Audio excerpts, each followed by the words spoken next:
प्रधानमंत्री नरेंद्र मोदी जो पहलगाम में हुए हमले के वक्त सऊदी अरेबिया में थे, वो फौरन अपने दौरे को बीच में ही रद्द करके भारत लौटे और अगले दिन 23 अप्रैल को cabinet committee on security (CCS) की इमरजेंसी मीटिंग बुलाई। CCS की ये बैठक 2 घंटे से भी ज्यादा चली और इसमें पाकिस्तान को करारा जवाब देने के लिए गंभीर चर्चा हुई। इस आतंकी हमले की जिम्मेदारी द रेजिस्टेंस फ्रंट यानी TRF ने ली थी, जो पाकिस्तान के आतंकी संगठन लश्कर-ए-तैयबा का ही एक शैडो ग्रुप है। लेकिन असल में TRF या लश्कर-ए-तैयबा तो बस मोहरा थे। इस आतंकी हमले की जड़ें इतनी गहरी है कि ये जड़ें पाकिस्तान की इंटेलिजेंस एजेंसी ISI, पाकिस्तान के आर्मी चीफ जनरल असीम मुनीर और पाकिस्तान की शहबाज शरीफ की सरकार तक पहुंचती है। दरअसल पाकिस्तान अभी एक बहुत बुरे दौर से गुजर रहा है। वहां की सरकार पहले से ही लड़खड़ा कर चल रही है, वहीं दूसरी ओर पाकिस्तान के अलग अलग राज्यों में भयंकर अस्थिरता का माहौल है। पता नहीं आने वाले वक्त में पाकिस्तान का कौन सा हिस्सा अलग होकर नया देश बन जाए। सबसे बुरा हाल बलोचिस्तान का है, जिसे पाकिस्तान से आजाद करने के लिए बलोचिस्तान लिबरेशन आर्मी यानी BLA ने पाकिस्तान सरकार की नाक में दम कर रखा है। इसके अलावा पाकिस्तान की इकोनॉमी चरमराने की कगार पर खड़ी है और उसे विदेशी कर्जे पर गुजारा करना पड़ रहा है। ऐसे में पाकिस्तान ने अपनी समस्याओं को हल करने के बजाय भारत में अशांति फैलाने पर ज्यादा ध्यान दिया, ताकि इससे न केवल पाकिस्तान की जनता का ध्यान जरूरी मुद्दों से हटाया जा सके, बल्कि जम्मू कश्मीर में आतंकवादी हमला करके भारत की एकता, खुशहाली और तरक्की पर भी चोट की जा सके। आर्टिकल 370 के हटने के बाद पिछले 2-3 सालों में जम्मू और कश्मीर में टूरिज्म बढ़ने लगा था, जिससे वहां के लोगों को रोजगार मिल रहा था। यही सुख शांति पाकिस्तान से देखी नहीं जा रही थी। वो जिन कश्मीरी नौजवानों को बहला फुसलाकर भारत के खिलाफ करता था, भारतीय सेना पर पथराव करवाता था, उसे वहां के नौजवानों के रोजगार मिलते ही चिंता सताने लगी। उसे लगने लगा कि अब उसके आतंकी मंसूबों का क्या होगा। पाकिस्तान फिर से जम्मू कश्मीर में नफरत और हिंसा चाहता था, लोगों को मजहब के नाम पर भड़काना चाहता था। इसलिए उसने TRF और लश्कर-ए-तैयबा के जरिए पहलगाम टेरर अटैक की घिनौनी साजिश को अंजाम दिया। लोगों को उनका धर्म पूछकर मारा गया, ताकि दोनों धर्मों के लोग भारत में एक दूसरे के खिलाफ हो जाए। हिंदू मुस्लिमों को सवालों के कटघरे में खड़ा कर दे और मुस्लिमों के अंदर हिंदुओं के लिए नफरत का जहर घुल जाए। पाकिस्तान के आर्मी चीफ जनरल असीम मुनीर ने हमले से कुछ दिन पहले ही पाकिस्तान के उच्च अधिकारियों और सरकार के लोगों के सामने अपनी स्पीच में ऐसा ही एक कम्युनल बयान भी दिया था, जिसमें उसने बड़ी शान से कहा था कि पाकिस्तान की कहानी अपने बच्चों को जरूर सुनाए, हम हिंदुओं से अलग है, हम एक नहीं है। इसी बुनियाद पर ही पाकिस्तान का निर्माण हुआ था और पाकिस्तान की आने वाली सभी पीढ़ियों को ये बात सिखाई जानी चाहिए। जिस देश का आर्मी चीफ ऐसी नफरती सोच रखता हो, वो देश आतंक के अलावा दुनिया को और क्या ही दे सकता है। इसी वजह से भारत सरकार इस बार पाकिस्तान पर ऐसा शिकंजा कसने का मन बनाती है जो उसकी कमर तोड़ कर रख दे। CCS की बैठक में भारत सरकार द्वारा पाकिस्तान के खिलाफ ऐसे सख्त फैसले लिए गए जो इससे पहले कभी नहीं लिए गए थे।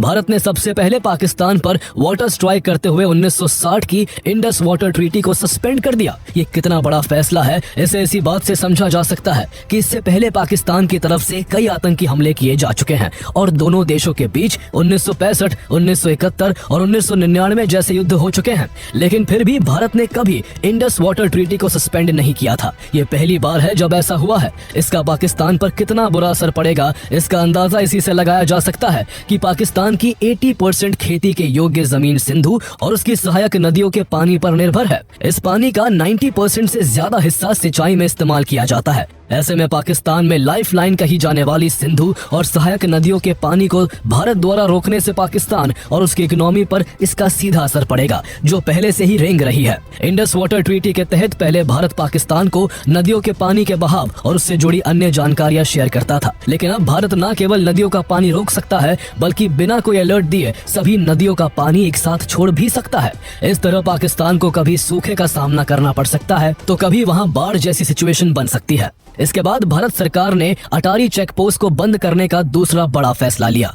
पाकिस्तान में इसी पोस्ट से सोयाबीन, मुर्गे का दाना, सब्जियां, प्लास्टिक दाने और लाल मिर्च समेत अन्य सामान भेजा जाता है।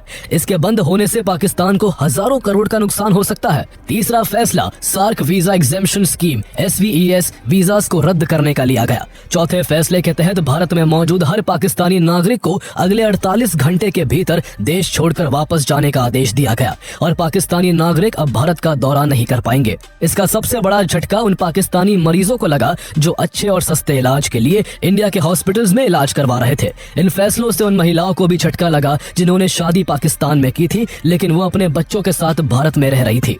इसके बाद 5वें फैसले के तहत नई दिल्ली स्थित पाकिस्तान हाई कमीशन में तैनात पाकिस्तान डिफेंस एडवाइजर्स को 1 हफ्ते के अंदर भारत छोड़ने के निर्देश दे दिए गए। हाई कमीशन में पाकिस्तानी स्टाफ की संख्या भी घटाकर 55 से 30 कर दी गई। इसके अलावा सरकार ने बाद में पाकिस्तान के न्यूज चैनल्स, क्रिकेटर्स और इन्फ्लुएंसर्स के यूट्यूब और एक्स अकाउंट्स भी इंडिया में बैन किए, जो इंडियन ऑडियंस से व्यूज बटोर कर पैसे कमाते थे। भारत सरकार के इन सभी कड़े फैसलों से साफ झलकता है कि भारत इस बार पाकिस्तान के आतंकवाद पर जरा भी ढील नहीं बरतने वाला है। सीसीएस की बैठक में सख्त फैसले लेने के बाद अगले दिन पीएम नरेंद्र मोदी ने बिहार में एक जनसभा को संबोधित करते हुए पाकिस्तान को कड़ा संदेश देते हुए कहा, उन आतंकियों को और इस हमले की साजिश रचने वालों को उनकी कल्पना से भी बड़ी सजा मिलेगी, सजा मिल करके रहेगी। अब आतंकियों की बची खुची जमीन को भी मिट्टी में मिलाने का समय आ गया है।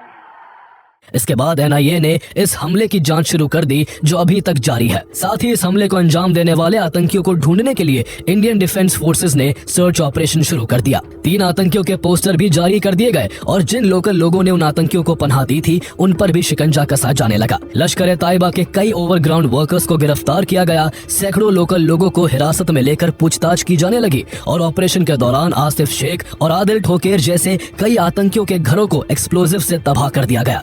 सुरक्षा बलों और आतंकियों के बीच मुठभेड़ भी हुई, जिसमें 6 पैरा एसएफ के हवलदार झंटू अली शेख शहीद हो गए। इस बीच जम्मू कश्मीर में सक्रिय 14 लोकल आतंकियों की सूची जारी की गई, जिन्होंने पाकिस्तानी दहशतगर्दों को लॉजिस्टिक्स और जमीनी सहायता के अलावा सुरक्षित पनाह भी मुहैया कराई थी। इनमें 3 हिजबुल मुजाहिदीन, 8 लश्कर और 3 जैश ए मोहम्मद से जुड़े हैं। भारत की इस कड़ी प्रतिक्रिया को देख पाकिस्तान और उसके आतंकियों पर ऐसा असर हुआ कि जिस आतंकी संगठन टीआरएफ ने पहले इस हमले की जिम्मेदारी ली थी, वो भी भारत की कार्रवाई से घबराकर अपने बयान से पलट गया। टीआरएफ ने अपनी बात से पलटते हुए कहा कि उसका अकाउंट हैक हो गया था और उसका इस हमले से कोई लेना देना नहीं है। पाकिस्तान के प्रधानमंत्री शहबाज शरीफ ने भारत की सख्ती से घबराकर भारत सरकार से अपील की कि पाकिस्तान की सरकार न्यूट्रल रहकर इस हमले की जांच में भारत की मदद करने के लिए तैयार है। लेकिन भारत ने 2016 जैसी गलती इस बार नहीं की। 2016 में जब पठानकोट एयरबेस अटैक हुआ था, तब दोनों देशों के बीच ये तय हुआ था कि दोनों देशों की इन्वेस्टिगेशन टीम एक दूसरे के देशों में आकर इस हमले की जांच करेंगी। भारत सरकार ने पाकिस्तान की इन्वेस्टिगेशन टीम को जांच के लिए भारत आने दिया था, लेकिन पाकिस्तान ने भारत की इन्वेस्टिगेशन टीम को पाकिस्तान आने की इजाजत नहीं दी थी और पठानकोट अटैक को फॉल्स फ्लैग बताकर हमले के लिए भारत को ही जिम्मेदार ठहरा दिया था। जब पाकिस्तान ने देखा कि भारत अब अपनी कार्रवाई से पीछे नहीं हटेगा, तो उसने भी बौखलाकर शिमला एग्रीमेंट रद्द कर दिया और अपना एयर स्पेस इंडियन प्लेन्स के लिए बंद कर दिया। भारत की तरफ से की गई 2016 की उरी सर्जिकल स्ट्राइक और 2019 की बालाकोट एयर स्ट्राइक का पाकिस्तान की सेना में ऐसा डर है कि पहलगाम हमले के बाद से पाकिस्तान की सेना लगातार एलओसी पर फायरिंग कर सीज फायर का वायलेशन कर रही है। उसे डर है कि कहीं इंडियन कमांडोज पिछली बार की तरह इस बार भी उसकी पनाह में बैठे आतंकियों और उनके कैंपों को ढेर ना कर दे। पाकिस्तान का एक खौफ तब और बढ़ गया जब पीएम नरेंद्र मोदी ने 29 अप्रैल को देश के हायर डिफेंस ऑफिसर्स के साथ एक बैठक की, जिसमें उन्होंने साफ कहा कि देश से आतंक को खत्म करने के लिए हमारी सेना कोई भी एक्शन लेने के लिए पूरी स्वतंत्र है। जवाब कब और कैसे देना है, ये तय करने के लिए सेना को खुली छूट है। जहां अमेरिका, ब्रिटेन, इटली, फ्रांस और सऊदी अरब जैसे दर्जनों देशों ने पाकिस्तान के आतंकवाद की निंदा करते हुए खुद को भारत के साथ बताया, तो वही चाइना पाकिस्तान को अपना समर्थन दे चुका है। पाकिस्तान के अलावा अगर कोई ऐसा देश है जो भारत को हमेशा नुकसान पहुंचाना चाहता है, तो वो चाइना है। जब से अमेरिका और चीन के बीच टैरिफ वॉर शुरू हुई है, तब से अनुमान लगाया जा रहा है कि इसका सबसे ज्यादा फायदा भारत को हो सकता है। चाइना के इन्वेस्टमेंट्स भारत में आएंगे, जिससे चीन की इकोनॉमी को झटका लगेगा और भारत की इकोनॉमी की रफ्तार और भी बढ़ जाएगी। आज इंडिया वर्ल्ड की 5th लार्जेस्ट इकोनॉमी है और एक्सपर्ट्स के हिसाब से 2028 तक भारत दुनिया की 3rd लार्जेस्ट इकोनॉमी बन जाएगा। ऐसे में चीन के लिए भारत का इतना कामयाब होना उसे अपने लिए और भी बड़ा खतरा लग रहा है, जिस वजह से वो भारत के खिलाफ जाने के लिए पाकिस्तान और उसके आतंकवाद का समर्थन करने को भी तैयार है। ऐसे में भारत के लिए जम्मू कश्मीर में बार बार होते आतंकी हमलों पर फुल स्टॉप लगाना बेहद जरूरी है। सोचने वाली बात है कि आखिर जम्मू कश्मीर में पाकिस्तान बार बार कैसे आतंकी हमले करवाने में सफल हो जाता है। 1980 के दशक में पंजाब में भी पाकिस्तान ने भारत को तोड़ने की कई साजिशें की थी। पाकिस्तान ने मिलिटेंट्स को हथियार और पैसे देकर पंजाब को भारत से अलग करने की कोशिश की थी, लेकिन भारत सरकार ने कई बार के प्रयास के बाद पाकिस्तान की साजिश को नाकाम करके पंजाब को मिलिटेंसी के मुंह से बाहर निकाल लिया था। लेकिन जम्मू कश्मीर में ऐसा क्यों नहीं हो पाता?